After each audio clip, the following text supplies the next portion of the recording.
Hello and welcome to Sophie & Co. I'm Sophie Shepard-Natze. Paul Hellyer served as the Canadian Minister of Defense in the 1960s, shaping the country's armed forces for years to come. It was only in his retirement that he says he made a life-changing discovery. He became the first cabinet-level politician from a G8 country to publicly state that there is extraterrestrial life present on Earth. Is this an elaborate fantasy? Are aliens science fiction? Or is there something to claims of their existence? Extraterrestrial life. For ages, humanity has wondered, is there anything else in the cold darkness of space? Skeptics say there is no proof, but there have always been those who dared to dream. And some even claim to have seen things with their own eyes. Do aliens exist? Are they already here? Do they pose a threat or a chance for salvation? Honorable Paul Hellyer, former Minister of Defense of Canada, and he believes that life forms from space exist and are present on Earth. It's great to have you with us on our show. Why do you say that UFOs are as real as the airplanes flying over our heads? Well, because I know that they are. They've been, as a matter of fact, they've been visiting our planet for thousands of years. And one of the cases that would interest you most, if you give me 2 or 3 minutes to answer, is during the Cold War, 1961, there were about 50 UFOs in formation flying south from Russia to across Europe. And the Supreme Allied Commander was very concerned and about ready to press the panic button when they turned around and went back over the North Pole. So they decided to do an investigation, and they investigated for 3 years, and they decided that with absolute certainty that 4 different species at least, had been visiting this planet for thousands of years. So that's, we have a long history of UFOs, and of course there's been a lot more activity in the last few decades since we invented the atomic bomb.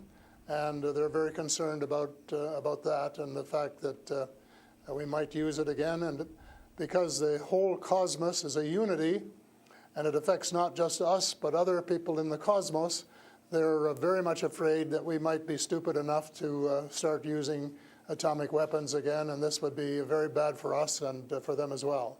So no serious scientist has ever publicly confirmed evidence of an encounter with extraterrestrials. Why would scientists not confirm the facts if they exist? I'm afraid they must go out of their way not to find out. Because if they did, you know, even 10% of the amount of research I've done in the last 8 years, they would be as convinced as I am. I mean, they could do it even faster. Might take them a little longer when they didn't have a military background. But there are so many wonderful books that tell these stories, and they've been authenticated. The sightings have been authenticated by more than one witness, and also by radar.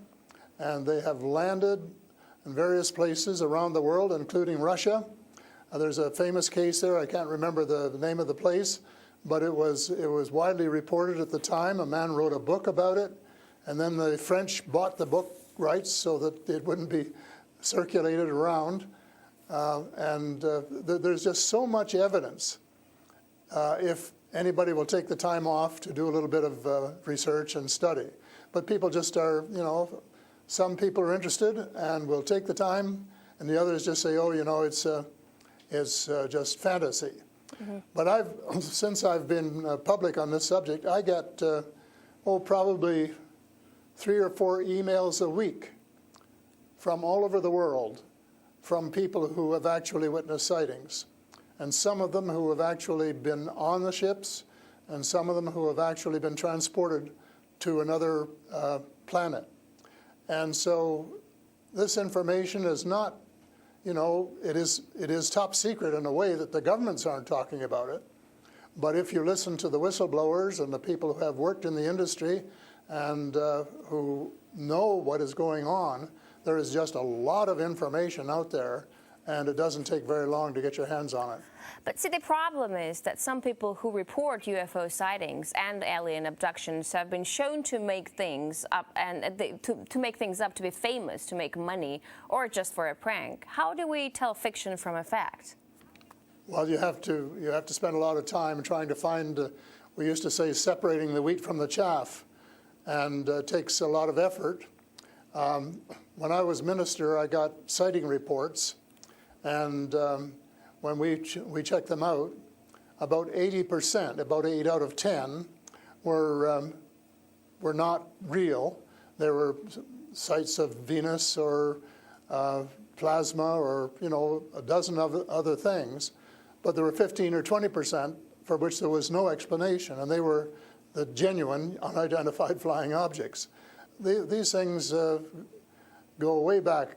One of the conferences I went to was in Las Vegas, was promoted by a chap who had written a book about crashes.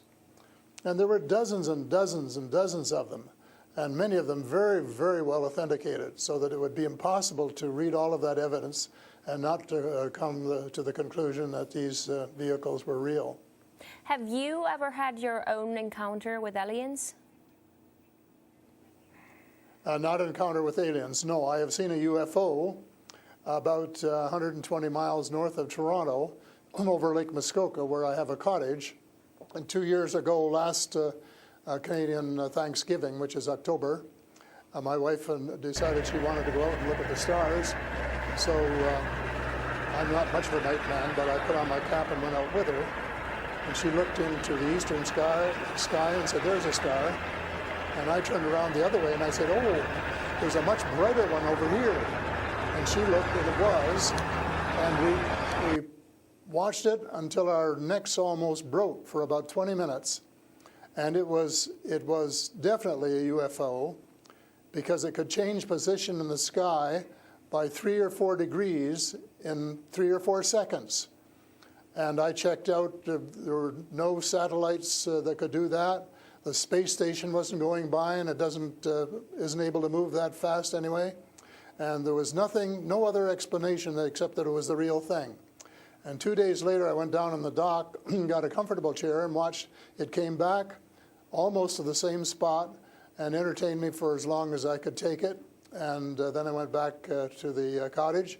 But it was very interesting, because it would drop down in the sky, and then it would roar back up, and then it would shift across a few degrees and do a circle and come back at a speed, but just astronomical speeds. As you know, they travel very, very fast. So does it just look like a falling star that falls really quickly and then rises again? What does it look like? Well, it just looked like a star. It just looks like a star. Right. And I don't know if you're a person who's ever read the Bible or not, but I think the Star of Bethlehem is one of God's flying saucers. Mm-hmm. But you also tell me that people write you emails, 3 to 5 emails a week, and they've actually been abducted, or they have encounters with the aliens. Do they actually tell you what these aliens look like? I mean, everyone's interested. How would I know if I see an alien and if he abducts me? Well, the first question you have to ask is, how many species are there? And I used to think there were, between 2 and 12. And Apollo astronaut Edgar Mitchell, who came to Toronto a few years ago and had dinner with us, agreed there was somewhere between 2 and 12. But the latest reports that I've been getting from various sources are that there are about 80 different species. And some of them look just like us, and they could walk down the street and you wouldn't know if you walked past one. And they're what we call the Nordic blondes, and also the tall whites, who were actually working with the United States Air Force in Nevada. They're able to get away with that. They had a couple of their ladies dressed as nuns went into Las Vegas to shop, and they weren't detected. And I have a friend who saw one of the men walking along the street, and somebody who would recognize that they were different, and he did. So there are those kind, and then there are the short grays, as they're called. And they're the ones that you see in most of the cartoons. Have very, very slim arms and legs, and they're very short, just a little over 5 feet. And they have a great big torso and a great big head and great big brown eyes. But they're different species, so you have to know that they're different species, and it's and know that they're all different. Mm-hmm. So if you saw the short gray, you'd certainly know that there was something up that you'd never seen before. But if you saw one of the Nordic blondes, well, you'd probably say, "Oh, I wonder if she's from Denmark or somewhere," So this species that you're describing, are they all different in terms of nice and mean? Are some of them nice and benevolent? Are others nasty? Or how are they? Are they good to people on Earth, or are they here to harm them? Well, it's a difficult question to answer because they have different agendas. And maybe all of us on Earth should have the same agenda, but you couldn't say maybe that Russia and China and the United States all had the same agenda at every turn, because they don't. And I would say that nearly all are benign, they're benevolent, they want to help us. There may be one or two species which do not. And that's one of the things I'm investigating at the moment, is to see who they are and what they're up to and what their agendas really are. All right, we're talking to Paul Hellyer, former Canadian Minister of Defense, who says extraterrestrial life forms exist and are present on Earth. We'll talk more about what they are and why they're here after a short break. Stay with us.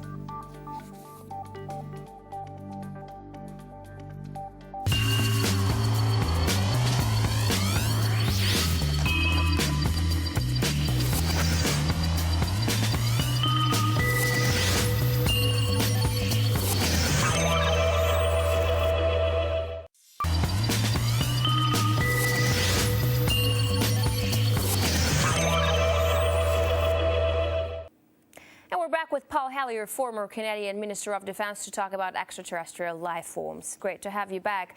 So these extraterrestrial creatures, where did they come from and how did they get here to Earth? They come from various places. For a long while, I only knew about ones who came from different star systems.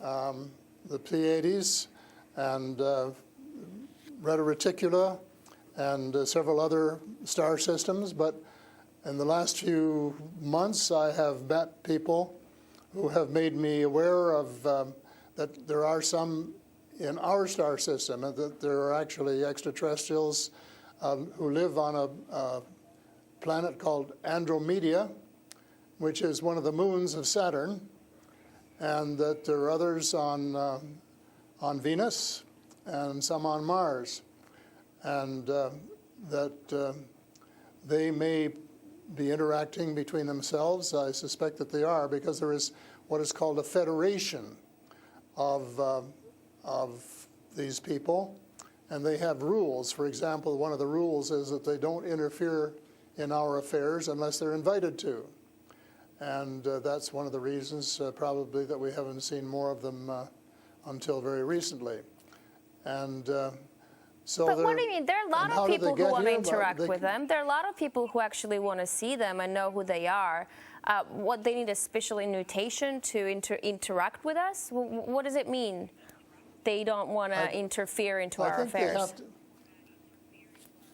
Well, they don't want to tell us how to run our affairs. They have accepted the fact this is our planet and that we have the right to run it. But they're very, very concerned. They don't think we're good stewards of our planet.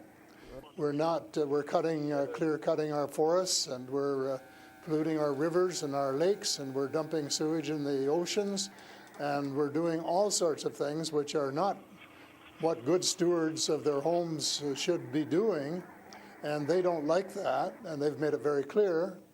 And as a matter of fact, they have given us a warning. How? And this has come from more than one source. How have they made it clear? What have they done? They have talked to people.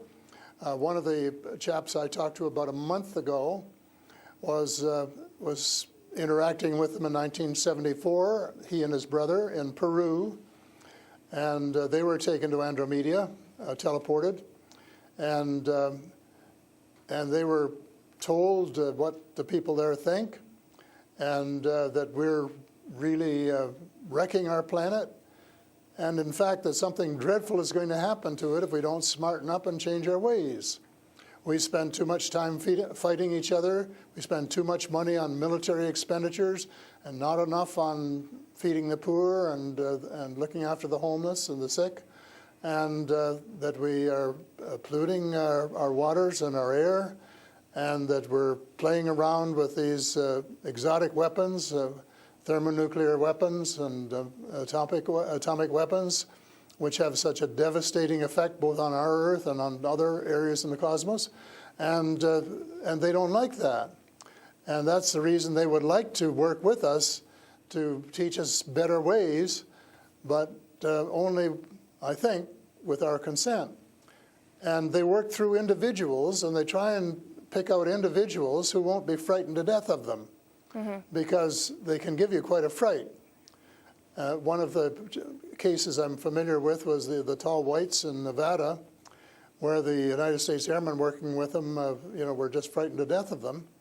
And one, Charles Hall, rescued the daughter of one of the high-up people in the tall whites, and as a result became very good friends with the mother. And as soon as they could trust each other, they had a wonderful relationship.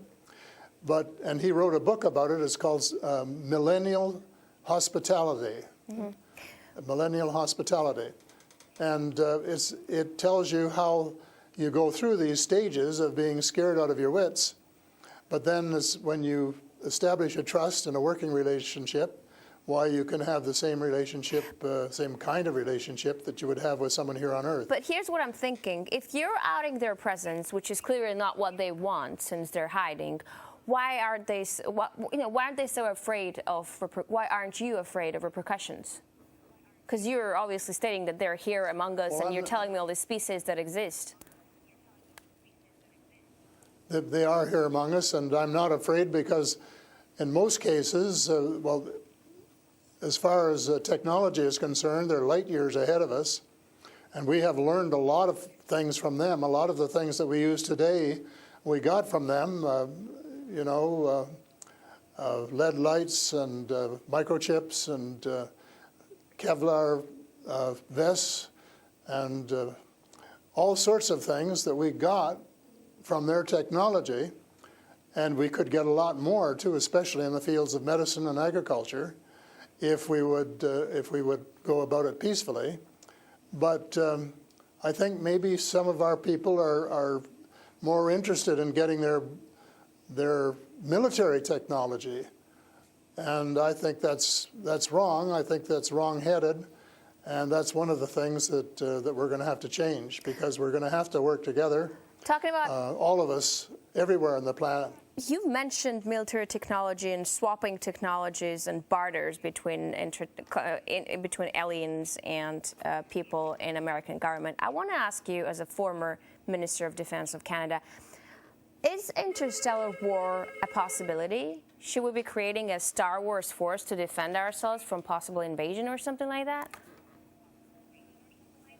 Well, I think it's a possibility, but it's a possibility especially if we shoot down every UFO that comes in our airspace without asking who they are or what they want. And right from the beginning, we started scrambling planes and trying to shoot them down, but their technology was superior enough that we weren't able to get away with it. Certainly not for a long while. And during that period of time, they could have taken us over without any trouble if they'd wanted to. So I think we have to, rather than develop our own Star Wars, Earth Star Wars, to protect ourselves against them, that we should work with the benign species, who are the vast majority, and work together and rely largely on them, of course, and cooperate so that we would be contributing something at the same time. But I don't think there's any point in us developing galactic force that would tempt us to go out on our own and get into mischief, which is one of the things I think some of them are concerned about. But what do you expect to happen if people start to believe in alien existence on Earth? Because things are definitely going to change. Our lives aren't going to be the same anymore. Well, I hope that's the case.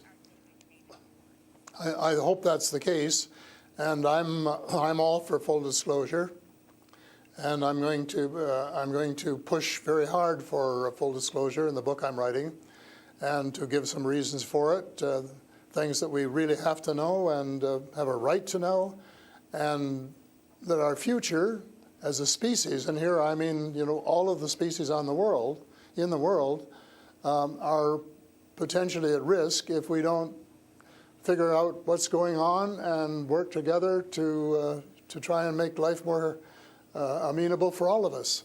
But and to work with our neighbors from other planets as well.